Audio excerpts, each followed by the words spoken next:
જૂનાગઢમાં મહંત હરિગીરીના સમર્થનમાં આવ્યા મહેન્દ્રગીરી. મહેશગીરીના હરિગીરી પર તમામ જે આરોપો લગાવેલા હતા એ તેમણે ફગાવી દીધા હતા. મહેશગીરીએ ધર્મ વિરુદ્ધનું કામ કર્યું એવું પણ મહેન્દ્રગીરીએ જણાવ્યું. ભવનાથની દાનપેટી મામલતદારની હાજરીમાં ખોલાઈ છે. ભવનાથના દત્ત ચોકને ચાંદની ચોક નથી બનાવવો એવું પણ મહેન્દ્રગીરીએ જણાવ્યું. મહેશગીરીના અલ્ટિમેટમ સામે મહેન્દ્રગીરીએ વળતો પ્રહાર કર્યો. ભવનાથ મંદિરનો કબજો લેવા જતા રસ્તામાં મુચકુંદ ગુફા આવે છે. મહેન્દ્રગીરી હરિગીરીના શિષ્ય છે અને મુચકુંદ ગુફાના છે મહંત. સાધુઓ હવે ઉતરી પડ્યા છે ધમકી પર. જે મહેશગીરીજી મહારાજ દ્વારા જે આક્ષેપો કરવામાં આવ્યા છે એ બેબુનિયાદ છે અને પાયાવિહોણા છે. આ એક એવા સમર્થ અને સહજ સંસદ જેને પોતાનું જીવન સંપૂર્ણ સનાતન ધર્મને અખાડાને અર્પણ કરેલું. ભારત વર્ષની અંદર ભવનાથ જેવા હજારો મંદિરોનું સંચાલન એ કરી રહ્યા છે, આખા અખાડાનું સંચાલન કરી રહ્યા છે.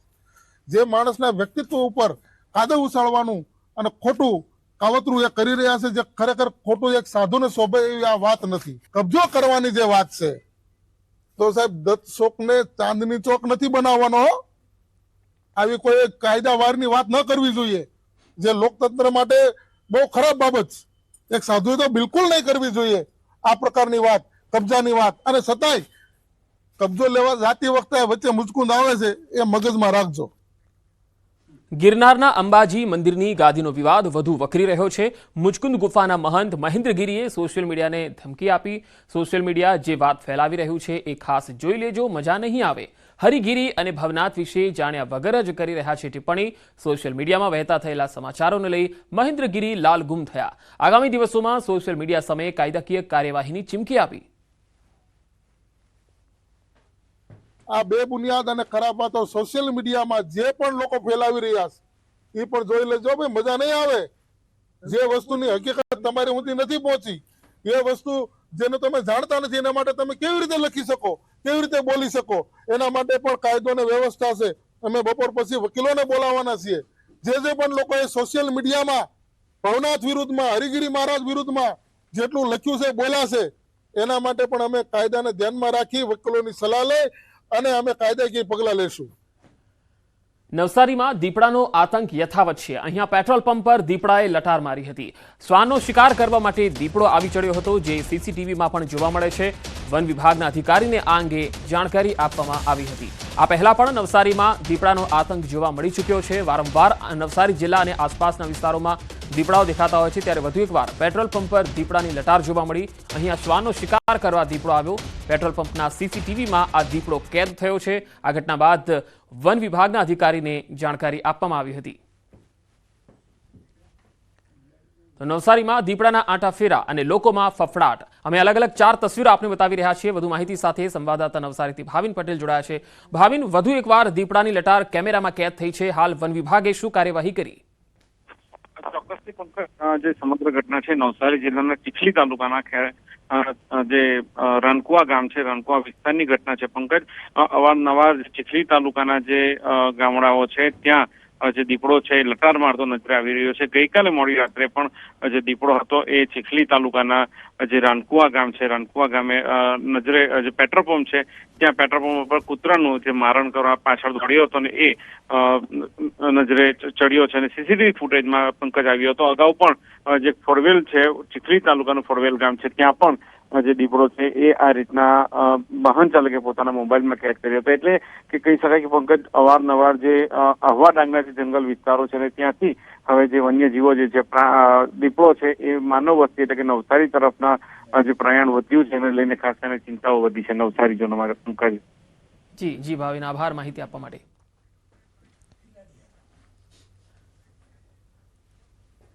નવસારી જિલ્લામાં વન્યજીવોનો પગપેસારો યથાવત છે. અહીંયા માનવ વસ્તીમાં દીપડાના આંટા ફેરા બાદ હવે શિયાળ પણ દેખાયું છે. જિલ્લાના પૂર્વ પટ્ટીના સાતેમ ગામથી ઇજાગ્રસ્ત હાલતમાં એક શિયાળ મળી આવ્યું. ઇજાગ્રસ્ત હાલતમાં મળી આવેલા શિયાળને એનિમલ સેવિંગ ગ્રુપના સભ્યોએ વન વિભાગ સાથે મળી સારવાર અર્થે લઈ જવામાં આવ્યું.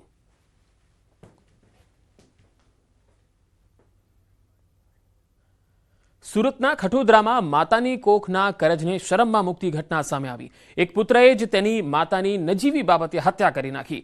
જમવા જેવી નજીવી બાબતે માતા સાથે તકરાર થતા દસ્તો માથામાં મારતા માતાનું ઘટના સ્થળે જ કમકમાટીભર્યું મોત થયું. ત્યારે પોલીસે હત્યારા પુત્રની ધરપકડ કરી છે અને કાયદેસરની કાર્યવાહી કરી.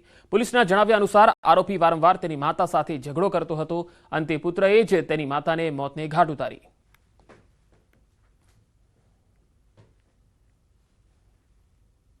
और इसके साथ में इसकी वाइफ और इसकी माँ रहती है। तो कल शाम को खाने को लेकर के इसकी माँ के साथ में इसका झगड़ा हुआ और इसने मसाला कूटने वाला जो दस्ता होता है पत्थर का बना हुआ, उससे अपनी माँ को मारा और उनके हेड में इंजरी आई और ऑन द स्पॉट ही उनकी माँ, जिनका नाम बंगाली वाइफ ऑफ वृंदावन विश्वाल है, उनकी वहीं पे डेथ हो गई।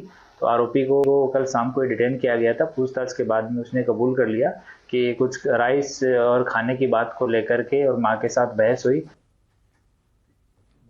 અમદાવાદના ગોમતીપુરમાંથી ઝડપાયેલા દર્શન ચૌહાણના મોતને કસ્ટોડિયલ ડેથ જાહેર કરાયું છે. પોલીસે અટકાયત કરેલા વ્યક્તિનું હોસ્પિટલમાં ઢળી પડતા મોત નીપજ્યું.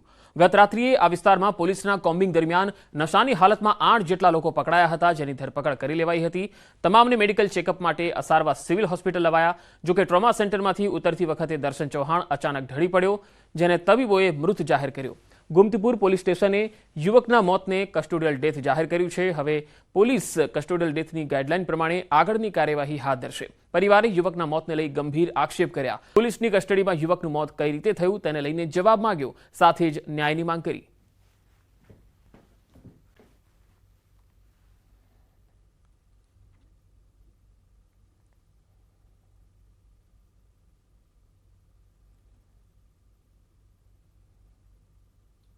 વહેલી સવારે એમને મેડિકલ ચેકઅપ માટે બ્લડ સેમ્પલ માટે સિવિલ હોસ્પિટલ પોલીસ વાનમાં તમામ 8 આરોપીઓને લઈ અને પોલીસ આવેલી અને અહીંયા ટ્રોમા સેન્ટર આગળ એમને ઉતારતી વખતે આ જે મરણ જનાર છે દર્શનભાઈ ચૌહાણ એ ઢળી પડેલ એટલે તરત જ એને સ્ટ્રેચર ઉપર અંદર ડૉક્ટરશ્રી જોડે લઈ ગયેલ. ડૉક્ટરશ્રીએ મરણ જાહેર કરેલ. ગોમતીપુર પોલીસ સ્ટેશન ખાતે કસ્ટોડિયલ ડેથ અકસ્માત મોત દાખલ કરેલ છે અને એની જે એસઓપી છે કસ્ટોડિયલ ડેથની એ મુજબ તમામ રીતે તપાસ કરવામાં આવશે. ડાઉટ એવું છે કે પોલીસથી કયા કારણથી એ મરી ગયો, એવી પેલો મોબાઈલ વાનમાં જે આપણે લઈ જાય છે ને ચેકિંગ માટે, એની અંદર ઓફ થયો છે. નહીં તો ગાડીમાં બેઠો છે શાંતિથી એને લઈ. રાજકોટમાં સરદાર ધામના ઉપપ્રમુખ પર હુમલામાં ફરિયાદ થઈ. પીઆઈ સંજય પાદરિયા સામે હત્યાના પ્રયાસનો ગુનો દાખલ થયો. આ બાબતે રાજકોટ તાલુકા પોલીસ સ્ટેશનમાં BNS કલમ 109(1), 115(2), 118(1), 352, 351(3) તેમજ GP એક્ટ 135 હેઠળ કલમો નોંધાઈ અને ગુનાની તપાસ ચાલુ છે. એ હેઠળ ફરિયાદીની ફરિયાદ મુજબ લખાયા મુજબની ફરિયાદ લખી લેવામાં આવે છે અને FSL અધિકારી રૂબરૂમાં તેમજ પંચોની રૂબરૂમાં ગાડીનો સ્થળનું પંચનામા કરવામાં આવે તેમજ શરીરસ્થિતિના પંચનામા કરવામાં આવેલ છે.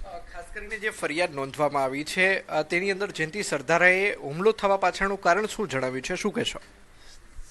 આ કામે ફરિયાદીએ તેના ઉપર હુમલો થવાનું કારણ એ જણાવેલ કે સરદાર ધામ સૌરાષ્ટ્ર ઝોનના ઉપપ્રમુખ બની બેઠા છો, તમે સમાજના ગદ્દાર છો તેવા શબ્દો વાપરી ગાળો બોલી મારી નાખવાની ધમકી આપી. આ બાબતે તમે કે જણાવેલ કે તમે ખોટા બની બેઠેલા છો, તમે સમાજનું કામ કરતા નથી વગેરે શબ્દો વાપરેલ. ખાસ કરીને ફરિયાદની અંદર હથિયારનો એક ઉલ્લેખ કરવામાં આવ્યો છે, પરંતુ અત્યાર સુધીની તપાસમાં ક્યાંય પીઆઈ પાસે રિવોલ્વર, પિસ્ટલ હોવાનું કંઈ આપને જણાઈ આવ્યું છે ખરું? ના, હાલ અત્યાર સુધી નહીં જણાય. પછી જ્યારે CCTV ચેક કરીશું કમ્પ્લેટ ત્યારે FSLમાં મોકલી ત્યારે જણાઈ આવશે કે હથિયાર વાપર્યું છે કેમ, તેમજ સારવાર સર્ટીના આધારે પણ તેનો ખ્યાલ આવી જશે મેડિકલ ઓફિસર દ્વારા. જે જયંતિ સરદારા છે તેને ઇન્જરી થઈ છે, તો ઇન્જરી કયા પ્રકારની છે ને પીઆઈએ શું પહેર્યું હતું જેના કારણે લાગી જવાના કારણે આ ઇન્જરી થઈ છે, શું કહેશો આવી છે?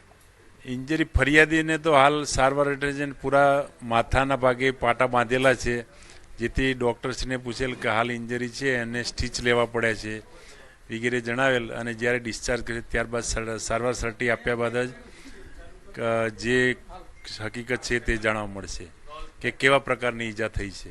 ચોક્કસ તો હાલ પોલીસ દ્વારા એફએસએલની ટીમની છે તે પણ મદદ લેવામાં આવી રહી છે. સાથોસાથ પોલીસનું કહેવું છે કે અત્યાર સુધીમાં તપાસની અંદર કોઈ પણ જગ્યાએ તેમને પીઆઈ પાસે પિસ્ટલ કે રિવોલ્વર જેવું હથિયાર હોય તેવું હાલ અત્યારે તપાસમાં નથી મળી આવ્યું. ચોક્કસ પોલીસ દ્વારા સીસીટીવી ફૂટેજ છે તે પણ એકત્રિત કરવામાં આવ્યા છે. તો બીજી તરફ જે ડોક્ટર દ્વારા હાલ સ્ટીચીસ ખાસ કરીને જયંતિ સરદારા છે તેને આપવામાં આવે છે, ત્યારે ડોક્ટરી રિપોર્ટની પણ હાલ અત્યારે પોલીસ દ્વારા રાહ જોવામાં આવી રહી છે. અંકિત પોપટ, ન્યૂઝ.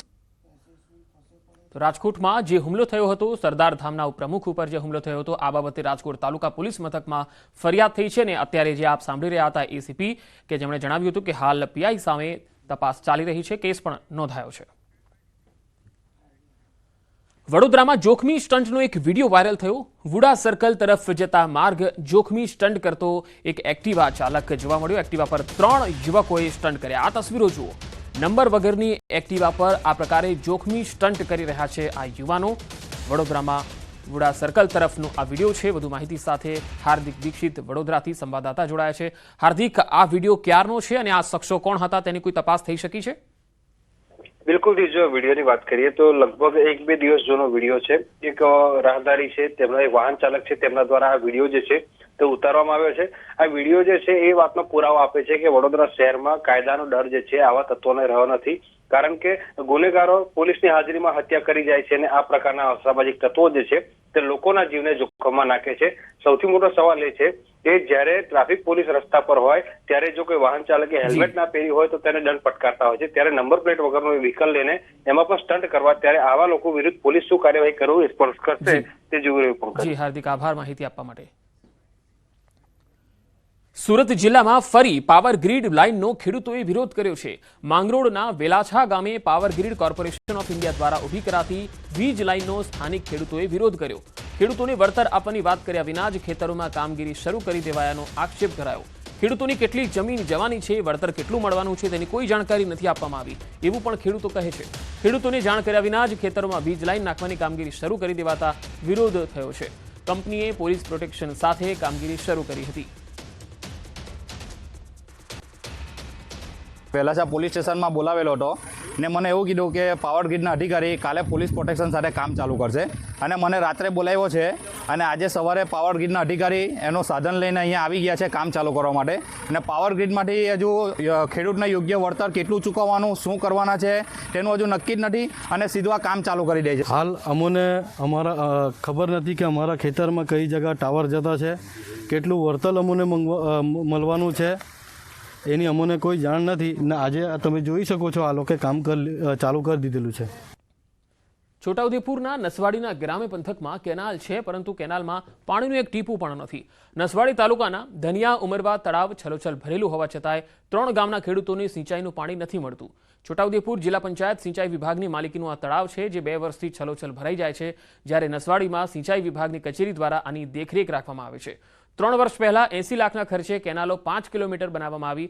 ગત વર્ષે તળાવ ઉપર આવેલ કૂવાનું રિનોવેશન પણ કરાયું, જ્યારે 4 વર્ષમાં 1 કરોડથી વધુનો ખર્ચ થયો, પરંતુ 3 ગામોને આજે પણ સિંચાઈનું પાણી નથી મળી રહ્યું એ હકીકત છે. ખેડૂતોએ સિંચાઈ માટે વહેલી તકે પાણી મળે એવી માંગ કરી છે. પાણી છોડવા માટે આ કેનાલ બનાવવામાં આવી હતી અને 4 વર્ષથી પહેલાં 1 કરોડ રૂપિયાનો ખર્ચો કર્યો કેનાલ બનાવી એ લોકોએ અને પાણી જોતા લગીને મને મળી નથી. પાણી નહીં આવ્યું, કોઈ દિવસ નહીં આવ્યું. અમને જમીનનું વળતર મળે ને સિંચાઈ માટે અમને પાણી મળે એ અમારા માટે સારું છે. બધા ખેડૂતોને જેટલી બી કેનાલ નજીક જેટલી બી જમીન છે એ લોકોને પાણી મળે એ સારું છે. ધનિયા ઉમરવા તળાવ એની અંદર એમ કે એવું છે 2 વર્ષથી પાણી ફૂલ ભરાઈને રહેશે, પણ જે તે કહેવાનો મતલબ જનતાને પૂરેપૂરું પાણી મળતું નથી. સેંગપુર સરીપાણી અને કાંદા સુધીની કેનાલ બનેલી છે કહેવાય. કમસે કમ 80 લાખ સુધીનો ખર્ચ કર્યો પણ છતાં પાણી મળતું નથી. રાજ્યના વધુ સમાચારો જોઈશું. હાલ રોકાઈશું એક વિરામ માટે.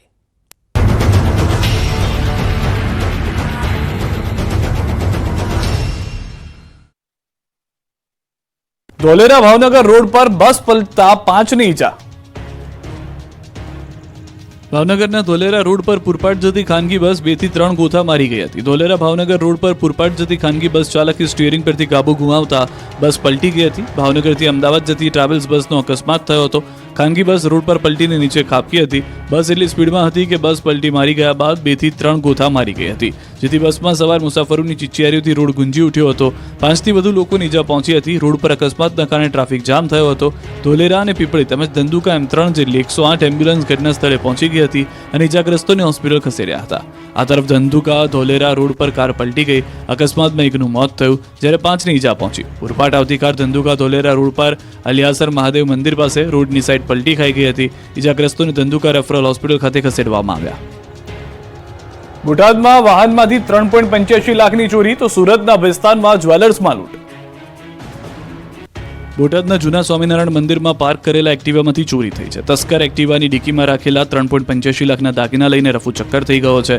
જ્યારે એક્ટિવા માલિકને દાગીનાની ઉઠાંતરીની જાણ થતાં તેમના પગ તળથી જમીન ખસી ગઈ છે. દ્રશ્યોમાં જોવા મળી રહ્યું છે કે એક શખ્સ એક્ટિવાની બાજુમાં ઊભો છે. કોઈની નજર ન જાય તે રીતે ચાવીથી એક્ટિવાની ડિક્કી ખોલે છે અને ડિક્કીમાં રાખેલું દાગીના ભરેલું પર્સ લઈને જતો રહે છે. આ તરફ સુરતના ભેસ્તાનમાં જ્વેલર્સમાં લૂંટ થઈ છે.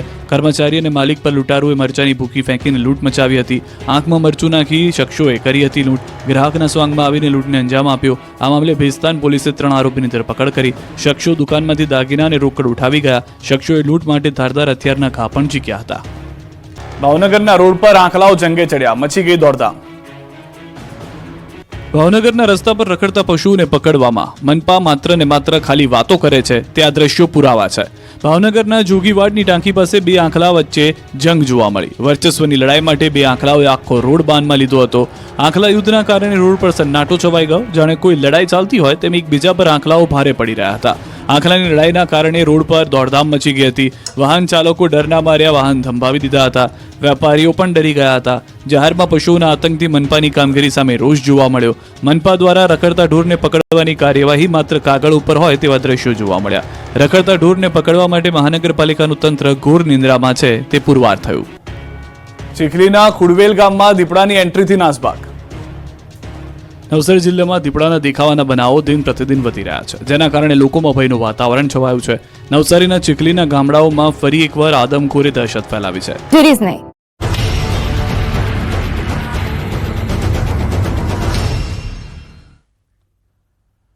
Welcome back. અમદાવાદમાં ગુનેગારોની હવે ખેર નથી. શહેરમાં ગુનાખોરીને ડામવા પોલીસ સજ્જ બની છે. વધતા ગુનાઓને કાબૂમાં લેવા પોલીસે ટાસ્ક ફોર્સની રચના કરી છે.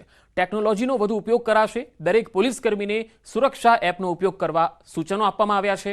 નિર્ભયા પ્રોજેક્ટ અંતર્ગત બનાવવામાં આવી છે અને એક એપ અને શી ટીમને પણ સિનિયર સિટીઝનના રેગ્યુલર સંપર્કમાં રહેવાની સૂચના અપાઈ છે. સિનિયર સિટીઝનને પણ સુરક્ષા એપનો ઉપયોગ કરવા વિનંતી કરાશે. સુરક્ષા એપમાં દરેક ગુનેગારોનો એઆઈથી ડેટા રખાયો છે. પોલીસ માટે કેસને ઉકેલવો સરળ બનશે. આ ટાસ્ક ફોર્સમાં 13 અધિકારીઓનો સમાવેશ કરાયો છે અને દર 15 દિવસે ટાસ્ક ફોર્સ કામગીરી અંગે ચર્ચા કરશે. અમદાવાદ શહેરમાં કાયદો અને વ્યવસ્થાની પરિસ્થિતિ છે તેને કંટ્રોલમાં કરવા માટે અમદાવાદ શહેર પોલીસ દ્વારા એક ટાસ્ક ફોર્સની રચના કરવામાં આવી છે. આ ઉપરાંત જે પણ અસામાજિક તત્વો છે તેઓની સામે સખત કાર્યવાહી કરવામાં આવી રહી છે. દિવસે ને દિવસે અલગ અલગ ઝોનમાં અલગ અલગ ડિવિઝનોની અંદર કોમ્બિંગ પણ કરવામાં આવી રહ્યું છે. સરપ્રાઇઝ ચેકિંગ પણ કરવામાં આવી રહ્યું છે. આ સમગ્ર મામલે વાતચીત કરવા માટે આપણી સાથે પોલીસ અધિકારી અજયકુમાર ચૌધરી સાહેબ છે, તેમની સાથે વાત કરીશું. સર, ખાસ કરીને જે ટાસ્ક ફોર્સની રચના કરવામાં આવી છે, કઈ રીતે આ ટાસ્ક ફોર્સ કામ કરશે, કોના સુપરવિઝનમાં કામ કરવામાં આવશે અને આખી જે વ્યૂહરચના કરવામાં આવી છે એ કઈ રીતની છે? એ હાલમાં જે આઈસીસી છે, integrated control and command centre CP office ખાતે છે, ત્યાં અમે જે વર્લ્ડ ક્લાસ આઈટી સિસ્ટમ્સ છે લગાવ્યા છીએ.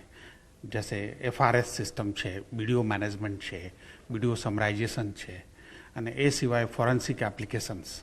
તો એ જે આઈટી પ્રોડક્ટ્સ છે એના પ્રોપર યુઝ માટે અને ઇમ્પ્લિમેન્ટેશન માટે અને એનાથી જેટલા મેક્સિમમ પોલીસ લેવરેજ લઈ શકે છે એના માટે ડીસીપી કંટ્રોલ રૂમના સુપરવિઝનમાં ટેકનિકલ અધિકારીઓને એક સીપી સાહેબે ટાસ્ક ફોર્સ બનાવ્યા છે, જેમાં એ ટાસ્ક ફોર્સ દર 2 અઠવાડિયે મળશે અને આઈટીને કેવી રીતે પોલીસ ઓફિસર્સ અને જવાન જરા વધારામાં વધારે ઉપયોગ કરી ને ગુના ડિટેક્ટ કરશે, લો એન્ડ ઓર્ડર કંટ્રોલ કરશે અને પોલીસ આઈટી સેવી બની રહે અને ડેટા ઇન્ટેલિજન્ટ પોલીસિંગ થાય એના માટે. સર, ખાસ કરીને આ જે સિસ્ટમ છે તે લોકોને કઈ રીતે ઉપયોગી બનશે અને પોલીસ માટે કઈ રીતે ઉપયોગી બની રહેશે? એ પોલીસ ઝડપથી ડિટેક્ટ કરશે ગુના, અને જે નાસ્તા ફરતા આરોપીઓ છે, કોઈ ક્રિમિનલ્સ છે, હિસ્ટ્રી સીટર છે, એ જાહેરમાં દેખાશે તો AI બેઝડ કેમેરા એને પકડી પાડશે. અમદાવાદ શહેરમાં વધતી ગુનાખોરીની પ્રવૃત્તિને લઈ પોલીસ દ્વારા મેગા કોમ્બિંગ હાથ ધરાયું. સમગ્ર શહેરમાં અનેક જગ્યા પર નાકા પોઈન્ટ બનાવાયા છે. પોલીસ દ્વારા વાહન ચેકિંગ કરવાની કાર્યવાહી હાથ ધરવામાં આવી. ગેરકાયદેસર વસ્તુ મળવાને લઈ કેસ કરવાની પણ કાર્યવાહી હાથ ધરાઈ. ડીસીપી સહિતના ઉચ્ચ પોલીસ અધિકારીઓ પણ કોમ્બિંગમાં જોડાયા. અમદાવાદ શહેરમાં કાયદો અને વ્યવસ્થાની પરિસ્થિતિ પર કાબૂ મેળવવા માટે શહેર પોલીસ દ્વારા અલગ અલગ જગ્યાઓ પર કોમ્બિંગ શરૂ કરી દેવામાં આવ્યું છે. છેલ્લા કેટલાય દિવસથી પોલીસ દ્વારા સરપ્રાઇઝ વાહન ચેકિંગ અને કોમ્બિંગ હાથ ધરવામાં આવ્યું છે. આપ જોઈ શકો છો દ્રશ્યની અંદર સોમવારે મોડી સાંજે પણ પોલીસ દ્વારા ખાસ કરીને સમગ્ર શહેરની અંદર એક કોમ્બિંગ હાથ ધરવામાં આવ્યું હતું. અલગ અલગ નાકા પોઈન્ટો બનાવવામાં આવ્યા હતા અને તમામ જગ્યાએ ઉચ્ચ પોલીસ અધિકારીઓ હાજર રહ્યા હતા અને તેમના દ્વારા જે પણ શંકાસ્પદ વાહનો છે તે વાહનોને ચેક કરવામાં આવ્યા હતા. વાહનોના સરસામાનની તપાસ કરવામાં આવી હતી અને જો કોઈ પણ વ્યક્તિ નશીલા દ્રવ્યોનું સેવન કર્યું હોવાની શંકા જાય તો તેને બ્રેથ એનાલાઇઝર દ્વારા પણ તપાસવામાં આવી રહ્યા છે. જોઈ શકાય છે, આપ દ્રશ્યની અંદર જોઈ શકો છો કે અલગ અલગ જગ્યાએ આ રીતે નાકા પોઈન્ટ ગોઠવવામાં આવ્યા છે અને પોલીસ સઘન ચેકિંગમાં જોડાઈ છે. મહત્વની વાત તો એ છે કે છેલ્લા કેટલાક દિવસોથી જે પ્રકારે અમદાવાદ શહેરની અંદર એક પછી એક બનાવો સામે આવ્યા હતા અને જે કાયદો અને વ્યવસ્થાની પરિસ્થિતિ કથળી હતી, ત્યારબાદ જે અસામાજિક તત્વો સામે કાયદેસર કાર્યવાહી કરવા માટે, કડક કાર્યવાહી કરવા માટે પોલીસ દ્વારા આ પ્રકારે સરપ્રાઇઝ વાહન ચેકિંગ અને કોમ્બિંગ હાથ ધરવામાં આવી રહ્યું છે. કેમેરામેન નિલેશ સોસા સાથે ઋત્વિજ સોની, ન્યૂઝ 18 ગુજરાતી, અમદાવાદ. સુરત પોલીસ આવી એક્શન મોડમાં. રાત્રિ દરમિયાન સ્પેશિયલ કોમ્બિંગનું આયોજન હાથ ધરાયું. 100થી વધુ પોલીસ કર્મીઓ કોમ્બિંગમાં જોડાયા. ફિઝિકલ વાયોલન્સ સાથે જોડાયેલા આરોપીઓને ત્યાં પણ દરોડા પાડ્યા. દરેક આરોપીઓના ઘરમાં જઈને તપાસ કરવામાં આવી રહી છે અને પીએસઆઈના નેતૃત્વમાં અલગ અલગ ટીમો પણ બનાવાઈ. આરોપી હાલમાં શું કરી રહ્યો છે અને ઘરમાં છે કે કેમ એ અંગે પણ તપાસ કરવામાં આવી. મોડી રાત સુધી તપાસ હાથ ધરાઈ હતી. તો દરેક આરોપીઓના ઘરે જઈને દરોડા પાડવામાં આવ્યા અને આરોપી ઘરે છે કે બહાર છે, ક્યાં ગયો છે એની પણ તપાસ કરવામાં આવી. એક કોમ્બિંગ કરવામાં આવ્યું અને આખી રાત સુધી આ કોમ્બિંગ ચાલ્યું હતું, જેમાં દરેક એરિયા વાઇઝ પીઆઈની એક અલગ અલગ ટીમ હતી જે અલગ અલગ શહેરોમાં આ પ્રકારે કોમ્બિંગ કરતી જોવા મળી. 100થી વધારે પોલીસ કર્મીઓ આ કોમ્બિંગમાં જોડાયા હતા. ફિઝિકલ વાયોલન્સના આરોપીઓના ઘરે તપાસ કરવામાં આવી. જે વિસ્તારમાં ગુનેગારી કરતા તત્વો છે એના ઉપર કંટ્રોલ રાખવા માટે એક સ્પેશિયલ ડ્રાઈવનું આયોજન કરવામાં આવ્યું છે. આ સ્પેશિયલ કોમ્બિંગમાં અમે 2024માં જે લોકો ફિઝિકલ વાયોલન્સના ક્રાઇમમાં જોડાયેલા છે આ પ્રકારના આરોપીઓને શોધી અને તેઓ હાલમાં શું પ્રવૃત્તિ કરી રહ્યા છે. આજે 26 નવેમ્બર શ્વેત ક્રાંતિના જનક ડોક્ટર વર્ગીસ કુરિયનની 104મી જન્મ જયંતિ, જેને નેશનલ મિલ્ક ડે તરીકે ઉજવવામાં આવે છે. ત્યારે આણંદના ઇરમા કેમ્પસ ખાતેથી ઇરમાના પ્રોફેસર આનંદ વેંકટેશ, એસપી ગૌરવ જસાણી સહિતના અગ્રણીઓએ સાયકલ રેલીને પ્રસ્થાન કરાવ્યું. સાયકલ રેલી ઇરમામાંથી પ્રસ્થાન કરી આનંદાલય, એનડીડીબી, વિદ્યા ડેરી, GCMMFથી અમૂલ ડેરી ખાતે પહોંચી ગઈ હતી, જ્યાં અમૂલના અધિકારીઓ અને સાયકલ યાત્રીઓએ ડોક્ટર વર્ગીસ કુરિયનની પ્રતિમા પર પુષ્પાંજલિ અર્પણ કરી. આ રેલીમાં 300થી વધુ સાયકલ યાત્રીઓ જોડાયા. सरदार वल्लभ भाई पटेल ने रास्ता दिखाया और त्रिभुवनदास पटेल साहब ने सब कुछ नौछावर किया और उसके बाद में जिस राह पर वर्गीस कुरियन साहब रहे चले, उसके हिसाब से आज अमूल एक विश्व स्तरीय ब्रांड बन गया है. और अमूल न केवल फार्मर्स के लिए काम करता है बल्कि फार्मर्स को एक अच्छी प्राइस दूध की प्रोवाइड करता है. जहाँ पर ये शुरुआत 200 लीटर पर डे से हुई थी और आज न जाने कितने मिलियन मिल्क का रोज संपादन होता है.